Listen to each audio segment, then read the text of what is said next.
Hello and welcome everyone. Good night वाली class में आप सभी का स्वागत है। रात 9:45 से 10 बजे तक जीके जीएस का एक 15 मिनट का बहुत ही स्पेशल क्लास होता है, जो कि सुपर टेट शिक्षक भर्ती परीक्षाओं के साथ अन्य भर्ती परीक्षाओं के लिए भी बहुत ही ज़्यादा यूजफुल होता है। तो चलिए बिना टाइम गवाए आज का क्लास हम शुरू करते हैं। और आज के क्लास का टॉपिक है यूपी स्पेशल जीके। यूपी के इतिहास से रिलेटेड कोई भी क्वेश्चन आपके एग्जाम में आएगा और आज का क्लास आपने पूरा देखा तो उन सभी प्रश्नों का आंसर आप बहुत ही आसानी से कर पाएंगे। तो चलिए सीधे आज के टॉपिक पे आते हैं और जो इम्पोर्टेंट पॉइंट्स हैं उनको आप नोट भी करते रहिएगा।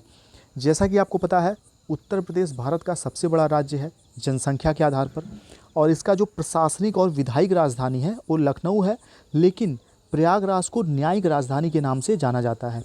प्रयागराज को यानी कि इलाहाबाद को न्यायिक राजधानी के रूप में क्यों माना जाता है? क्योंकि जो हाई कोर्ट है, उच्च न्यायालय है, वो प्रयागराज में स्थित है। ठीक है, अब जो अगला पॉइंट है वो आप नोट कर लीजिए कि सन 2000 में भारतीय संसद ने उत्तर प्रदेश के उत्तरी पश्चिमी भाग से उत्तरांचल राज्य का निर्माण किया था। ठीक है, 2007 के पहले आप ध्यान दीजिएगा कि सन 2007 के पहले जो उत्तराखंड है उसको उत्तरांचल कहते थे। ठीक है, और ये जो उत्तरांचल था ये उत्तर प्रदेश का हिस्सा था। इसको 2000 में भारतीय संसद ने उत्तर प्रदेश से अलग कर दिया था। ठीक, अब नेक्स्ट पॉइंट यहाँ देखिए जो ध्यान देने वाला है कि यूपी की जो राजधानी है, यूपी की राजधानी एग्जाम में अगर आए कि लखनऊ किस सन से उत्तर प्रदेश की राजधानी बनी, तो सन 1921 से 1921 से लखनऊ राजधानी बन गया उत्तर प्रदेश की। और यूपी का उत्तर प्रदेश का जो पुराना नाम है वो है संयुक्त प्रांत। पहले उत्तर प्रदेश को संयुक्त प्रांत कहते थे। ठीक है, और जो राज्य की विधिक स्थापना हुई, उत्तर प्रदेश राज्य की विधिक स्थापना 1 नवंबर 1956 को हुआ था। लेकिन अगर आपके एग्ज़ाम में आए कि विधिक स्थापना कब हुआ था, तब तो आप 1 नवंबर 1956 बताएंगे। लेकिन पूछा जाए उत्तर प्रदेश का स्थापना दिवस कब मनाया जाता है, तो 24 जनवरी, ध्यान रखिएगा 24 जनवरी को उत्तर प्रदेश का स्थापना दिवस मनाया जाता है। चलिए अब अगला जो पॉइंट है यहाँ देखिए, सन 2000 में पूर्वोत्तर उत्तर प्रदेश के पहाड़ी क्षेत्र, ठीक है, क्षेत्र स्थित गढ़वाल और कुमाऊं मंडल को मिलाकर एक नए राज्य उत्तरांचल का गठन किया गया, जिसका नाम बाद में बदलकर 2007 में उत्तराखंड कर दिया गया। तो उत्तराखंड का नाम उत्तराखंड किस सन में पड़ा, तो 2007 में। उसके पहले क्या नाम था, उत्तरांचल था। अब नेक्स्ट देखते हैं। अब यूपी से रिलेटेड प्रथम मुख्यमंत्री आपसे पूछा जा सकता है कि उत्तर प्रदेश का पहला मुख्यमंत्री कौन थे, तो पंडित गोविंद बल्लभ पंत। प्रथम राज्यपाल श्रीमती सरोजनी नायडू। उत्तर प्रदेश की बात की जा रही है। प्रथम विधानसभा का गठन कब हुआ था, तो 8 मार्च 1952 को हुआ था। प्रथम विधानसभा अध्यक्ष कौन थे, तो राजर्षि पुरुषोत्तम दास टंडन थे। ठीक है, प्रथम विधान परिषद सभापति कौन थे, तो चंद्रभान थे। ठीक है, प्रथम मुख्य न्यायाधीश कौन थे उत्तर प्रदेश के, तो न्यायमूर्ति कमलाकांत वर्मा। और प्रथम महिला मुख्यमंत्री श्रीमती सुचेता कृपलानी।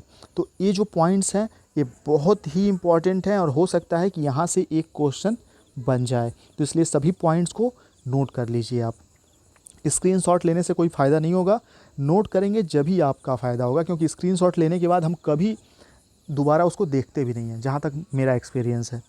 अब अगला जो पॉइंट है वो देखिए, 16 अक्टूबर 2018 योगी आदित्यनाथ के नेतृत्व वाली सरकार ने आधिकारिक तौर पर इसका नाम बदलकर प्रयागराज कर दिया। ठीक है, यानी कि जो इलाहाबाद का नाम है वो प्रयागराज कब किया गया, तो ध्यान दीजिएगा 16 अक्टूबर 2018 को। अब देखिए उत्तर प्रदेश के राजधानी का जो इतिहास है बहुत ही इम्पॉर्टेंट है, यहाँ से क्वेश्चन बने हुए हैं। तो यूपी का जो राजधानी है 1836 में 1836 में आगरा था। ठीक है, प्रयागराज 1858 में, यानी कि जो इलाहाबाद था 1858 में यूपी की राजधानी थी। ठीक है, उसके बाद लखनऊ को 1821 से आंशिक तौर पे उत्तर प्रदेश का राजधानी बना दिया गया था, और लखनऊ को उत्तर प्रदेश का पूर्ण रूप से राजधानी 1937 में बनाया गया। ये चीज़ आपको ध्यान में रखना है। ठीक है, कि अगर पूछे कि लखनऊ आंशिक रूप से उत्तर प्रदेश की राजधानी कब बनी, तो 1921 में, और पूर्ण रूप से उत्तर प्रदेश की राजधानी लखनऊ कब बना, तो 1937 में। चलिए उम्मीद करते हैं क्लास आपको पसंद आ रही होगी।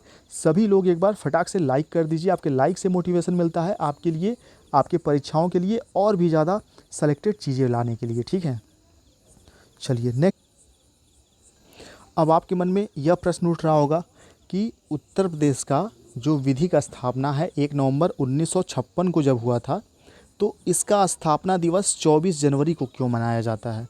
ठीक है, तो यहाँ पर ध्यान दीजिए, क्यों मनाया जाता है 24 जनवरी को उत्तर प्रदेश का स्थापना दिवस। यूपी दिवस इसी तारीख को मनाए जाने के पीछे एक कारण है कि 24 जनवरी 1950 से पहले यह राज्य यूनाइटेड प्रोविंस के नाम से पहचाना जाता था।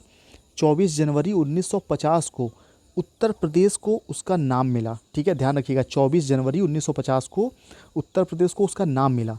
1 अप्रैल 1937 को ब्रिटिश शासन के दौरान इसे संयुक्त प्रांत आगरा और अवध के रूप में स्थापित किया गया था। ब्रिटिश शासनकाल में इसे यूनाइटेड प्रोविंस कहा जाता था, जो कि 24 जनवरी 1950 को बदलकर उत्तर प्रदेश कर दिया गया। तो ये जो उत्तर प्रदेश का नाम है उत्तर प्रदेश, यह 24 जनवरी को इसको मिला था, इसीलिए स्थापना दिवस इसका 24 जनवरी को मनाया जाता है। कितने वर्ग किलोमीटर में फैला है राज्य, वैसे इंपॉर्टेंट तो नहीं है लेकिन आप नोट कर लीजिए, यह 2,43,290 वर्ग किलोमीटर, ठीक है, को कवर करता है, जो भारत के कुल क्षेत्रफल के लगभग 7.33% के बराबर है। तो उत्तर प्रदेश का क्षेत्रफल जो है भारत के कुल क्षेत्रफल का 7.33% है, ये भी आप नोट कर सकते हैं। चलिए आगे बढ़ते हैं। देखिए, इसमें हो सकता है कि अगर कुछ अपडेट हुआ हो वर्तमान समय में, क्योंकि यह जो पीपीटी है लगभग मुझे लगता है 4-5 महीने 6 महीने पहले बनाया गया था, तो अभी वर्तमान समय में अगर कुछ भी अपडेट हुआ है, वैसे तो मैंने चेक किया था कोई खास अपडेट नहीं हुआ है, लेकिन कुछ भी अपडेट हुआ हो और आपको कन्फ्यूजन हो तो कमेंट बॉक्स में बताइएगा। ठीक है, तो संभागों की संख्या 18, जिलों की संख्या 75, तहसीलों की संख्या 332, विश्वविद्यालयों की संख्या 55, विधानमंडल द्विसदनात्मक है उत्तर प्रदेश का, विधानसभा सदस्यों की कुल संख्या 403 प्लस 1 एंग्लो इंडियन, कुल मिलाकर 404।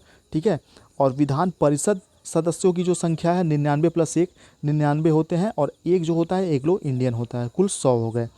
लोकसभा सदस्यों की सबसे अधिक संख्या जो है, जिससे मोदी जी चुने जाते हैं लोकसभा चुनाव से, तो लोकसभा के सदस्यों यानी कि सांसदों की जो संख्या है वो 80 होती है। उसके बाद राज्यसभा सदस्यों की संख्या 31 है। उच्च न्यायालय प्रयागराज खंडपीठ लखनऊ में है।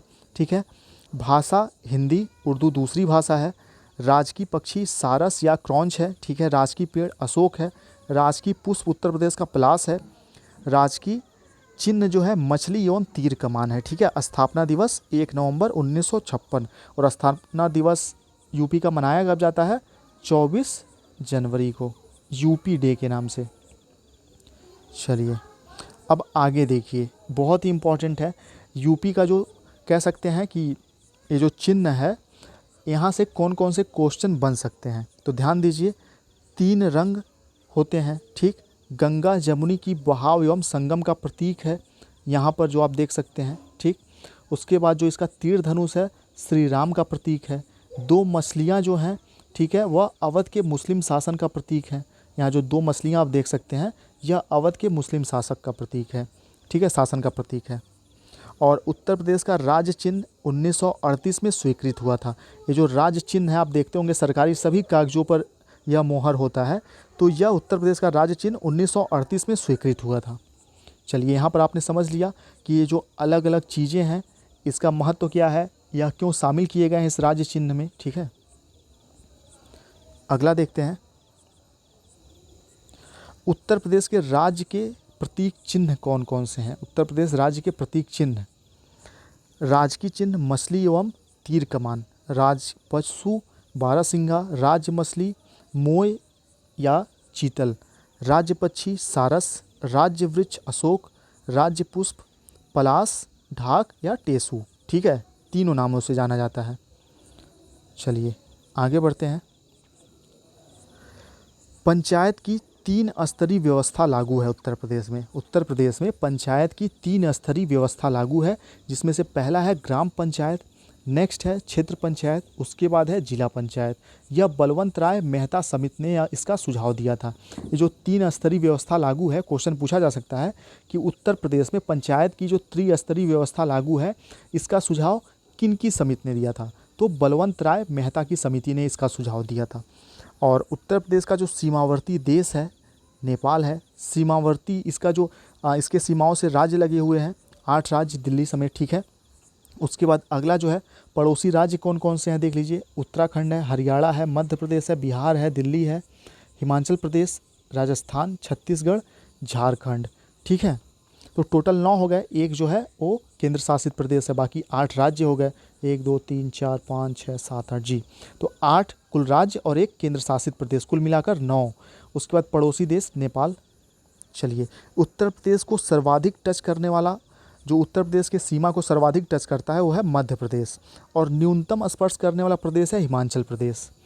चलिए, ये सभी बहुत ही सेलेक्टेड चीज़ें हैं यूपी से रिलेटेड। अब यहाँ पर कुछ वन लाइनर चीज़ें दी हुई हैं, उम्मीद करते हैं कि आप इनको नोट करेंगे और आपके लिए यूजफुल भी होगा। पहला है, उत्तर प्रदेश का प्रथम विश्वविद्यालय कौन सा है? एग्जाम में आया हुआ है, इलाहाबाद है, ध्यान रखिएगा। यूनाइटेड प्रोविंसेस से उत्तर प्रदेश किस वर्ष परिवर्तित किया गया? 1950 में, ठीक है, 24 जनवरी को। अगला है, एरिया डिलीवरी रिसर्च एवं डिफेंस इंस्टीट्यूट कहाँ स्थित है? आगरा में है। विश्व भर में तांबे की हस्तकला की उद्योग के लिए कौन सा जिला प्रसिद्ध है? तो मुरादाबाद तांबे के हस्तकला उद्योग के लिए प्रसिद्ध है, ठीक है। नेक्स्ट है, किस जिले में न्यूनतम वर्षा होती है? मथुरा में। राज्य में कितने राजकीय बौद्ध संग्रहालय हैं? तो 3 हैं टोटल। उसके बाद है, उत्तर प्रदेश राज्य का उच्च न्यायालय स्थापना कब हुआ था? 17 मार्च 1866 को, ठीक है। कहाँ पर स्थित है? प्रयागराज में स्थित है। नेक्स्ट है, केंद्र सरकार द्वारा प्रस्तावित देश का पहला रेल पास निजी क्षेत्र का 2300 करोड़ बजट का कहाँ स्थापित किया जाएगा? तो फतेहपुर में, ध्यान रखिएगा। उसके बाद है, 3 नवंबर 2018 को हैदराबाद में संपन्न ग्रीन वर्ल्ड कांग्रेस द्वारा उत्तर प्रदेश के किस रेलवे स्टेशन पर राज्य का पहला ग्रीन स्टेशन घोषित किया गया? तो वाराणसी कैंट, पहला ग्रीन स्टेशन, ध्यान रखिएगा। नेक्स्ट है, कांच की चूड़ियों के उत्पादन के लिए प्रसिद्ध कौन सा है? तो फिरोजाबाद है, ठीक है। काम्पिल्य मेला कहाँ लगता है? एग्जाम में कई बार आया, ध्यान रखिएगा। जैन धर्म का बहुत ही महत्वपूर्ण मेला है। काम्पिल्य मेला किस समुदाय से संबंधित है? ठीक है, तो जैन धर्म से संबंधित है, ध्यान रखिएगा। अब देखिए, यूपी के इतिहास से रिलेटेड कुछ एमसीक्यू क्वेश्चन है, ठीक है, उसको देख लेते हैं। निम्न में से प्रदेश का कौन सा जनपद उत्तराखंड, हरियाणा तथा हिमाचल प्रदेश के साथ सीमा बनाता है? तो सहारनपुर, ध्यान रखिएगा। नेक्स्ट है, क्षेत्रफल के घटते क्रम में सही विकल्प का चयन करें। तो राजस्थान, मध्य प्रदेश, महाराष्ट्र, फिर उत्तर प्रदेश चौथे नंबर पर, ठीक है। उसके बाद अगला प्रश्न आपके सामने है कि उत्तर प्रदेश के किस जिले में सबसे कम वर्षा होती है? तो मथुरा में, ध्यान रखना है आपको। नेक्स्ट है, निम्न में से किस जिले को अंतर्राष्ट्रीय सीमा स्पर्श नहीं करती? तो बलरामपुर, श्रावस्ती, पीलीभीत को अंतर्राष्ट्रीय सीमा नेपाल की टच करती है, लेकिन बस्ती को टच नहीं करती। चलिए, अगला है क्वेश्चन आपके सामने कि उत्तर प्रदेश का क्षेत्रफल देश के कुल क्षेत्रफल का कितना परसेंट है? 7.33%, ध्यान रखिएगा। उसके बाद अगला प्रश्न है, निम्न में से किस नदी को राष्ट्रीय जलमार्ग संख्या 1 के रूप में प्रयुक्त किया जा रहा है? राष्ट्रीय जलमार्ग संख्या, जैसे आप देखते होंगे NH 24, तो नेशनल हाईवे 24 जैसे होता है, वैसे ही राष्ट्रीय जलमार्ग भी है। तो राष्ट्रीय जलमार्ग संख्या 1 के रूप में प्रयुक्त किया जा रहा है गंगा नदी को, ठीक है। प्रदेश में सर्वप्रथम 1957 में किस वन्य जीव विहार की स्थापना की गई? प्रदेश में 1957 में किस वन्य जीव विहार की स्थापना की गई? तो चंद्रप्रभा वन्य जीव विहार चंदौली में स्थित है, ध्यान रखिएगा। चलिए, तो ये भी पूछा जा सकता है कि चंद्रप्रभा वन्य जीव विहार कहाँ है? तो चंदौली में है। नेक्स्ट है, उत्तर प्रदेश में यूरेनियम उपलब्ध है, कहाँ उपलब्ध है? ललितपुर जिले में उपलब्ध है। उत्तर प्रदेश में यूरेनियम उपलब्ध है ललितपुर जिले में। चलिए, अगला है, जनगणना 2011 के अनुसार सबसे कम जनसंख्या वाला जिला है। जनगणना 2011 के अनुसार सबसे कम जनसंख्या वाला जिला कौन सा है? महोबा है, मोस्ट इम्पॉर्टेंट है जनगणना से रिलेटेड। उत्तर प्रदेश सांस्कृतिक केंद्र स्थित है, इलाहाबाद में स्थित है। प्रदेश में mid day meal, most important शिक्षक भर्ती के लिए, मिड डे मील कार्यक्रम का आरंभ किया गया 1995 में। और आपको बताना है कि मिड डे मील जो MDM होता है, विद्यालयों में दोपहर में दिया जाता है, तो MDM की शुरुआत सर्वप्रथम किस राज्य या किस जिले से हुई थी? ठीक है, कमेंट बॉक्स में ज़रूर बताइए। उत्तर प्रदेश संस्कृत संस्थान की स्थापना हुई थी 1976 में। चलिए, वीडियो क्या है कि अभी जैसा कि नेपाल बॉर्डर पे मेरी खुद की पोस्टिंग है, यहाँ नेटवर्क का बहुत ज़्यादा प्रॉब्लम होता है। अभी ये वीडियो लगभग बन चुका है 15 मिनट का, और ये 15 मिनट का वीडियो अपलोड करने में कम से कम मुझे 1.5 घंटे छत पे ऐसे मोबाइल लेके घूमना पड़ेगा, टैबलेट लेके घूमना पड़ेगा, तब जाके अपलोड होगा वो। ठीक है, तो मिलते हैं आप लोगों से नेक्स्ट वीडियो में। Part 2 UP special GK MCQ part 2 में हम सॉल्व कर लेंगे। ठीक है, चलिए, वीडियो पसंद आए तो लाइक ज़रूर करके जाइएगा, रिक्वेस्ट है आप सभी लोगों से, और कमेंट करके बताइए क्या सुधार करने की ज़रूरत है या क्या टॉपिक आप पढ़ना चाहते हैं।